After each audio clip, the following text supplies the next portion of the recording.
So one thing I would encourage you to do in life is to be very curious. Be curious, especially when it comes to your faith. So there was a time in my life where I questioned the existence of Jesus Christ, and I got to find out that Jesus actually was written about in the Christian Bible, in the Quran, and other Roman historians wrote about him. Someone like Tacitus wrote about him. Flavius Josephus wrote about him. There's some Roman historians that wrote about the existence of Jesus. So the existence of Jesus is not to be questioned. The miracles of Jesus was also documented outside the Bible, but the major question was, did he really resurrect? And that's the bone of contention. So I something that caught my attention when reading the Bible about the resurrection of Jesus Christ was the change in mentality of the disciples within 40 days. So Jesus dies on one day, and then the day he dies, those disciples became afraid. They were scared to their just Peter denied him. People went into hiding. They didn't even want to relate to have anything to do with Jesus.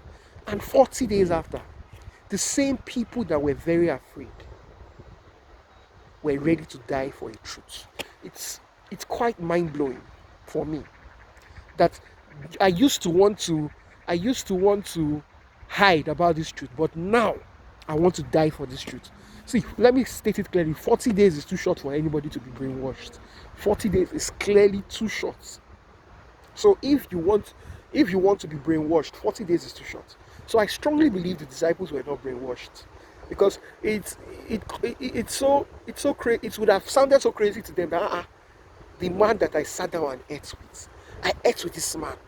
I I slept on the same bed with this man. I can say for a fact that he resurrected. You understand? So for you to want to die for a truth, something significant had to have happened, which I would account to as they had experienced him, they had seen him. So it wasn't something of I heard Jesus Christ was resurrected. You understand? So I challenge you listening to this, go for yourself and check. Did Jesus Christ really die? Did Jesus Christ really resurrect? And for me, one major factor is the reaction of the disciples. That's blessed me. That blessed me. From fear, I'm willing to die. And these are intellectuals. So these were not stupid people that you could easily deceive with magic. These were people that they saw that this man died. They ran away. All of a sudden, the man resurrected and went back to heaven. And they're like, no, I saw him. Did you really see him? Yes, I saw him. I ate with him. And that alone really blessed me. So I encourage you to check for yourself. Did Jesus Christ really die and resurrect?